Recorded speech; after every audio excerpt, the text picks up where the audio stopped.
Depois de 30 dias sem postar no YouTube e sem fazer a barba também, como você pode ver, eu voltei agora com o iceberg do marketing, que é uma explicação que eu postei nos meus stories. Antes eu tinha postado no meu grupo de mentoria, o Copycraft, para explicar um pouco o que está por trás daquilo que a gente faz. No Copycraft, é claro que eu explico essas fases com muito mais detalhes, mas aqui eu vou tentar dar um resumo de cada uma dessas fases, indicar algumas coisinhas, até para que vocês se preparem para o futuro, que na verdade quer dizer semana que vem, mês que vem, o que já está acontecendo, de uma maneira um pouco mais inteligente e ordenada, na medida do possível, tá? O iceberg, ele significa, como vocês podem presumir só olhando, que aquilo que está embaixo sustenta aquilo que está em cima. E aquilo que está em cima, por ser visível, por ser mais sexy, por estar mais perto do resultado que a pessoa quer, ele é mais popular. Mas ao mesmo tempo, por ser mais popular e mais fácil e mais desejado, ele derrete com facilidade. O tempo todo, o tempo que você está ali consumindo apenas coisas da parte de cima do iceberg, você está criando ou consumindo a parte mais fácil, a parte mais gostosinha, a crocância da coisa. E você também, como você pode imaginar, está consumindo aquilo com milhares de outras pessoas, porque aquilo que está em cima é muito fácil de ser imitado, é muito fácil de ser copiado, é muito fácil de ser clonado. As pessoas podem ir e pegar tudo isso de você e colocar numa casca um pouquinho mais deliciosa, não é? Quer dizer, com mais tráfego. Quando você compete ali na parte de cima, você acaba competindo não com conhecimento ou criatividade, mas por distribuição, dinheiro. Muitas vezes a pessoa pega exatamente aquilo que você fez e ela bota mais tráfego. E ela se torna mais popular. E ela se torna mais conhecida do que você por causa disso. Então, sem mais delongas, vamos começar aqui a explicar essas camadas para você entender. Na primeira parte, nós temos os templates, ou os tipos de fórmula, os modelos de negócio. Então, por exemplo, forma de lançamento, perpétuo, mentorias high ticket, não é? Webinários, templates em geral. Toda vez que você ouvir alguém vendendo, pegue isso, copie, cole e obtenha X, você está dentro dessa primeira parte do marketing, dessa primeira fase do marketing, né? Dessa parte, camada mais superficial, porque é a camada muito mais sexy, muito mais gostosinha, vamos combinar? Quer dizer, é só eu copiar, é só eu plugar esse exato sistema e daí vai sair dinheiro do outro lado. Eu não preciso nem pensar. Eu não preciso.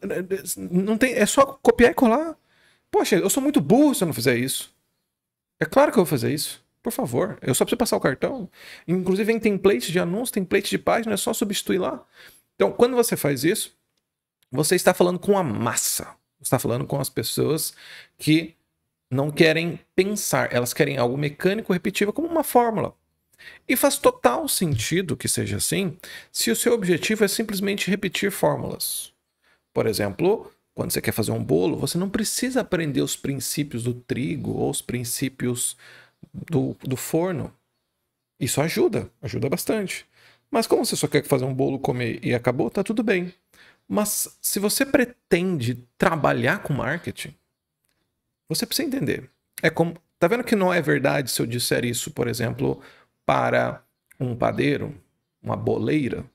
Ah, não, você não precisa estudar nada de farinha, não. É só repetir isso aqui que vai dar certo.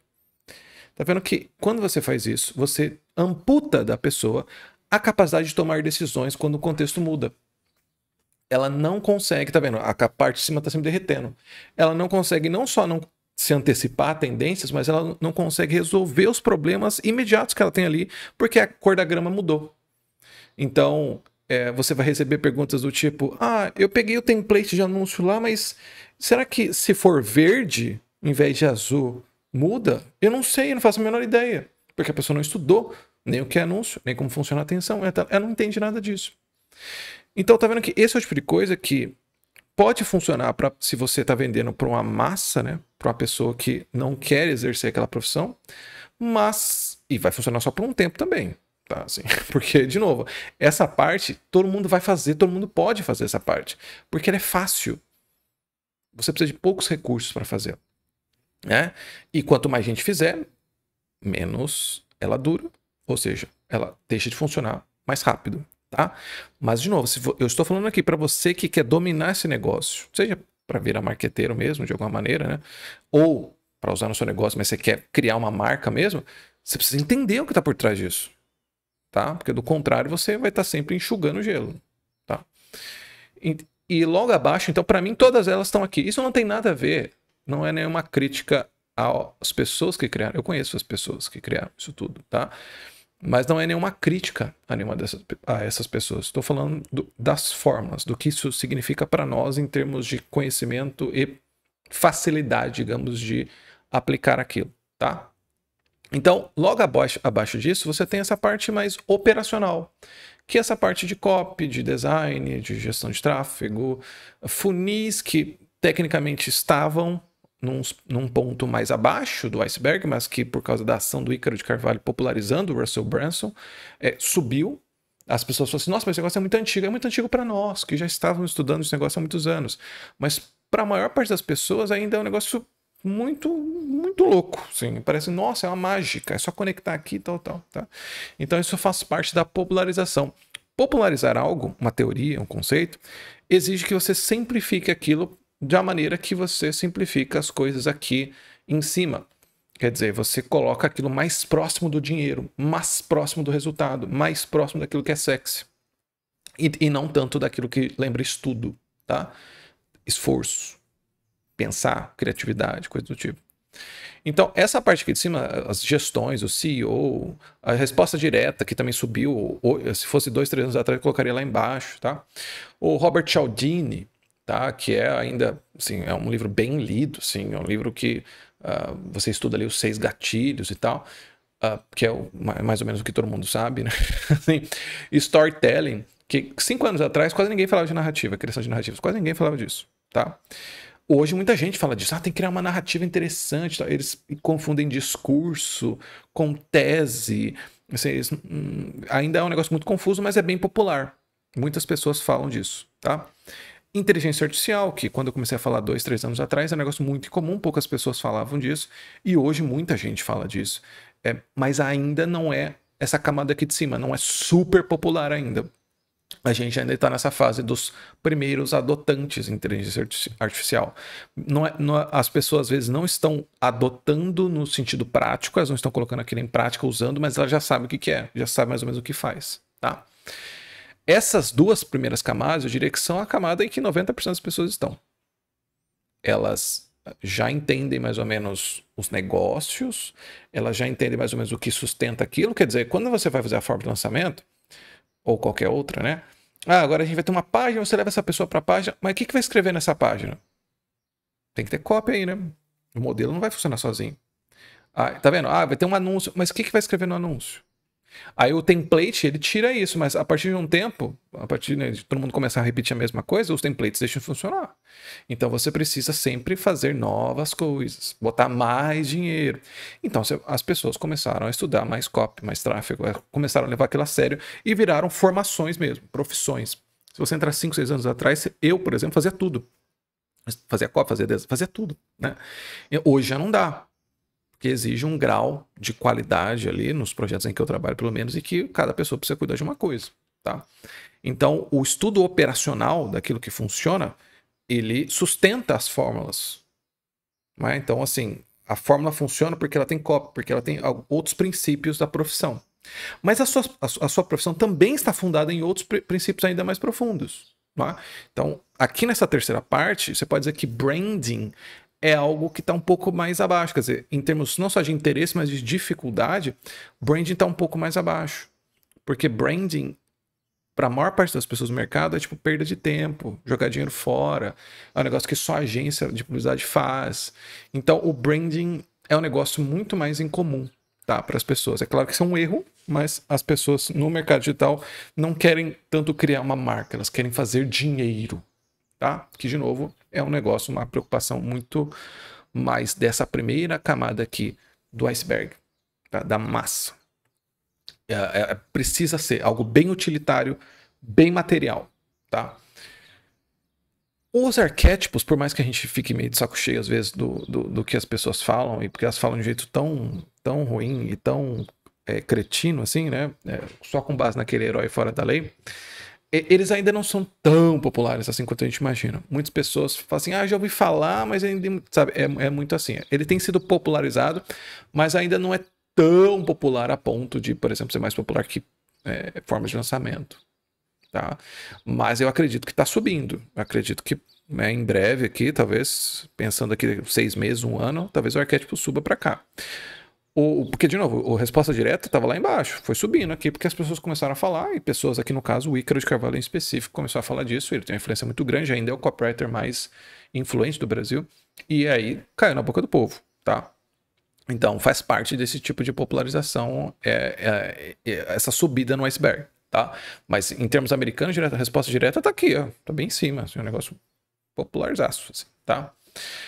Ou a teoria da idolatria do Brian, né, que não é uma teoria original, não tem nenhuma contribuição original dele, mas a tese dele é a de que os mecanismos, ou os processos de marketing tradicionais, eles deixaram de funcionar porque nós estamos numa era, ou pelo menos isso no mercado digital, né, nós estamos numa era em que a personalidade da pessoa, né, o ídolo, né, quanto mais irracional for o amor que as pessoas têm por esse ídolo, então quanto mais desejável você conseguir fazer esse ídolo se tornar, mais fácil vai se tornar o seu marketing. Porque você não precisa usar certos processos persuasivos de copy, já que o ídolo vai fazer isso na própria pessoa. Então, essa é uma teoria muito sexy, né? Porque ela quer dizer assim, se você achar um bom cara, você vai dar certo e ganhar dinheiro, mesmo que você seja ruim. Né? O que importa é a pessoa. Né? Então ele compensa um marketing ruim. Tá? Eu vou gravar um vídeo específico sobre essa teoria, mas aqui é só para vocês saberem que ela não é original nesse sentido, ela é uma aplicação assim, ela é uma contribuição de vários outros livros que tratam desse assunto, como o Forbidden Keys to Persuasion, do Blair Warren, né? E entre outros, tá? Mas a ideia é basicamente esta, tá? Ela tem um fundo de verdade, mas ela é uma parte pequena dentro desse iceberg só, tá? Eu diria que é a low hanging fruit, é o fruto mais perto, né?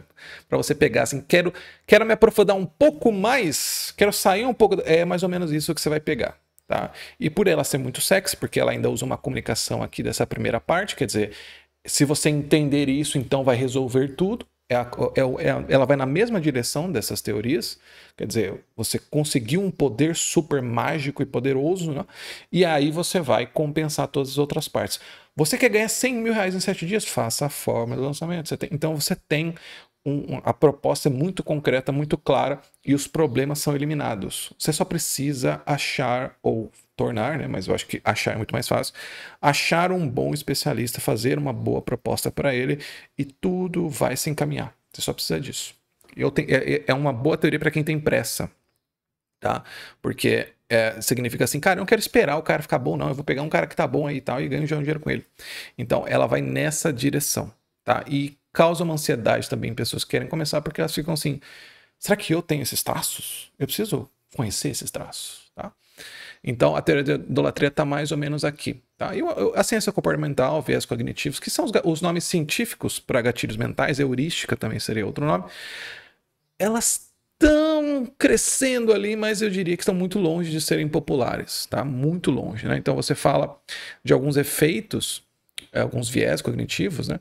E as pessoas ainda não conhecem, não sabem do que se trata, não sabem como funciona aquilo, né? Eu diria que esse é o tipo de coisa que ainda vai levar algum tempo para chegar. Embora lá fora seja bem comum, e aqui no Brasil você tem algumas pessoas falando, principalmente na parte de design, sobre esse assunto, como o Enviesados, né?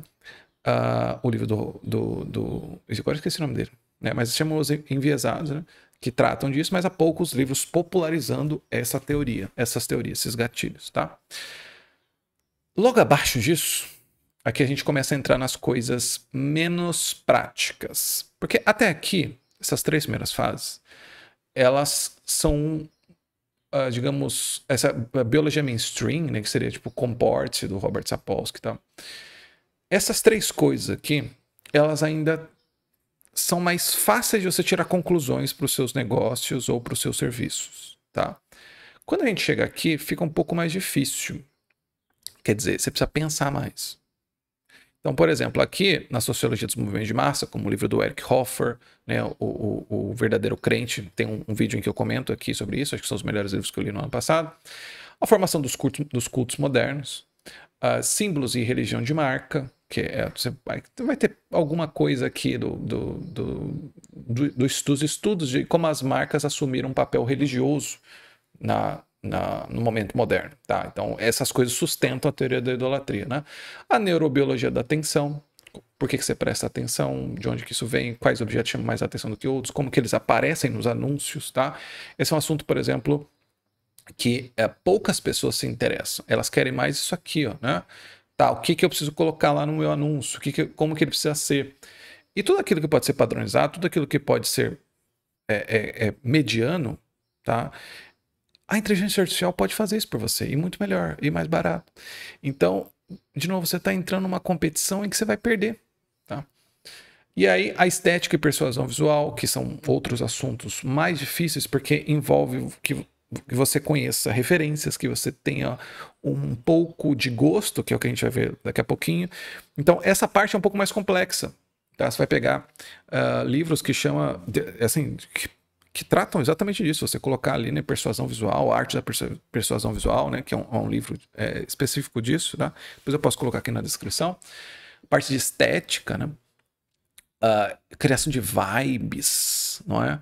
Essa parte é bem mais difícil de a pessoa criar aquilo, e estudo de cores, né, estudo de símbolos e tal. Essa parte é um pouco mais difícil da pessoa entender.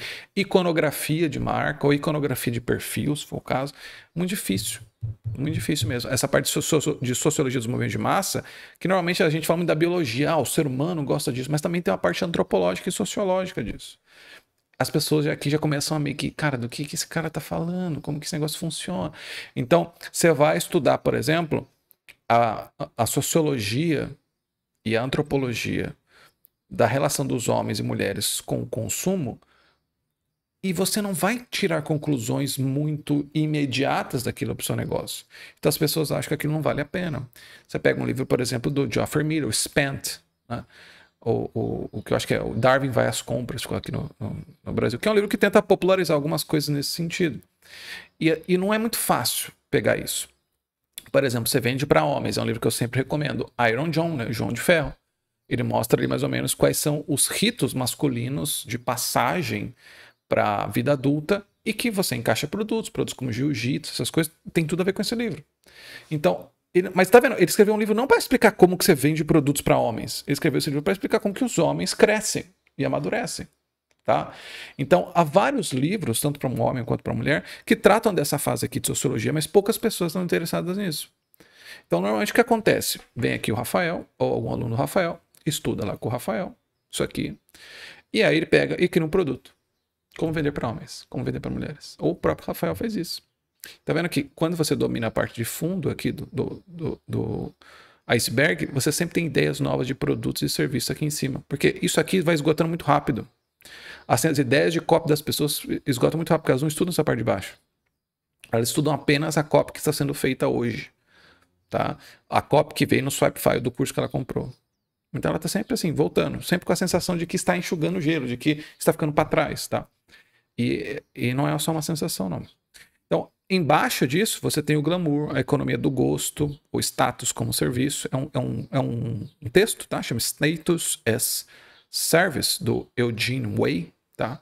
Você pode colocar aí no Google, você vai achar. Pode ficar tranquilo. A era do discernimento. Eu tenho um texto sobre isso, né, no futuro do copyright, formação do gosto. Vou colocar aqui embaixo também, eu trato melhor desses assuntos, mas é um tema da minha newsletter esse ano, e acredito que eu vou lançar produtos também nesse sentido. Mas o Glamour já tem um produto, tem uma aula aqui também, se chama O que é Valor, que está aqui no canal, que eu recomendo para você, que trata um pouco disso. Mas essa parte da economia do gosto, era discernimento e tal, elas tratam do mesmo aspecto, que é como eu sei que algo é bom. Essa é uma habilidade extremamente difícil. E Porque ela é difícil, poucas pessoas querem desenvolver. Ela leva tempo, envolve o conhecimento de referências, de coisas pouco óbvias e pouco conectadas, tá? Então, esse é o tipo de habilidade que, na minha opinião, vai ser muito mais valorizado.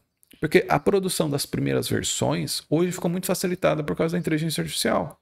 Você pode criar muitos textos, mas como você sabe qual que é bom, qual que é ruim e como melhorá-los, onde eles têm que melhorar? Você vai, assim, você vai perguntar para a inteligência artificial do tipo, deixe tudo isso bom e aperta o botão, tá? Então, esse é o tipo de coisa que só essa habilidade humana pode resolver. Então, assim, essa parte do iceberg é de longe a parte mais difícil para mim, em termos. E a mais valiosa, né? Mas difícil, assim, no sentido de há poucas pessoas oferecendo soluções para vocês nesse sentido, tá? E ele é difícil para você desenvolver mesmo, leva tempo. Você não pode fazer um curso assim e esperar que daqui a 3 meses você vai saber tudo, tá? Não é assim. Tráfego você consegue, né? Você entra ali em 3 meses, cara, você aprende 90% do que é, talvez até menos, do que é necessário. O resto são habilidades de vendas, habilidades de marketing e tal, tá? Copy é um negócio também de uns 6 meses a 1 ano para você ficar bom, né? Agora, status, compreensão do que é status, a compreensão da formação do gosto já leva mais tempo, tá? Embaixo tem os grandes tópicos, tá? Do comportamento humano, que são os tópicos da sociobiologia, do status e da cultura. Eu já recomendei alguns livros aqui, como Status and Culture, do David Marx, The Status Game, do Will Storr, e há vários livros, né? Distinção, do Pierre Bourdieu. Então você tem vários livros de sociologia, livros de economia comportamental também, que tratam desses assuntos aqui. E outra vez, esses livros não vêm com um manual de como você vai ganhar dinheiro com eles. Logo, eles não são prioridades para muitas pessoas. Porque normalmente as pessoas que estão no mercado digital, elas estão sempre atrás de ganhar mais dinheiro de alguma maneira rápida e fácil, né? Então, aquilo que você vende como algo rápido e fácil e curto, por exemplo, fature 300 mil reais por mês copiando e colando esse sistema e você não precisa ter nada, você pode ser um completo retardado, é só você pegar esses templates aqui, eu escrever assim, tal, fazer tráfego e vai dar tudo certo, fica tranquilo. Né? Então, quando você faz isso, é muito mais interessante para a pessoa, para qualquer pessoa, gente. Só que, assim, essa pessoa normalmente é ingênua, né? Sim, você tem que ser muito ingênuo para você acreditar nessas coisas. Então, eu nem tenho pena. Porque a ideia de que você, olha só, de que você vai copiar e colar algo. E imagina só, o contexto das pessoas são vários, né? O slogan da minha campanha, que é Vença do Seu Jeito, ele existe porque eu tento reforçar isso. Não tem como você copiar e colar nada sem fazer adaptações, e às vezes adaptações severas para que aquilo funcione para você. Todas as fórmulas aqui funcionam. A questão é se elas funcionam para você. E aí, assim, porque é só isso que importa, né? Se funciona. O que adianta que funciona pro Érico? Você é casado com ele?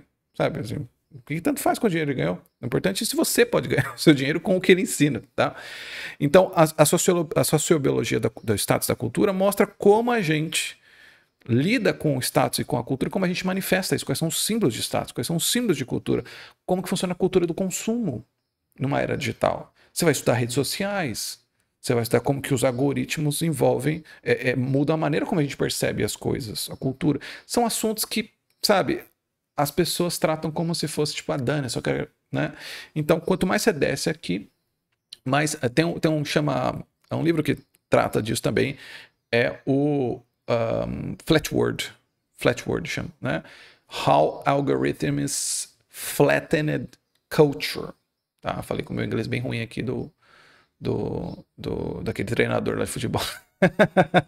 Bom, e aí embaixo disso, nós temos a coevolução e teoria mimética, que eu acho que é a parte mais difícil que poucas pessoas estudam mesmo, que é a diferença, assim, quer dizer, é a fusão, na verdade, entre a evolução genética, biológica, e a evolução cultural.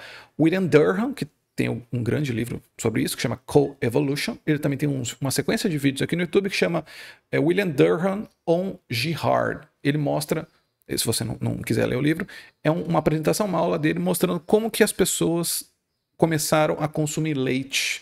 E ele junta a parte mimética e a parte cultural de uma maneira uma parte biológica de uma maneira genial. Então, ele mostra, por exemplo, como que o status é o que as pessoas querem e a teoria mimética é como as pessoas querem. Então, a ideia de que ele mostra lá, por exemplo, de que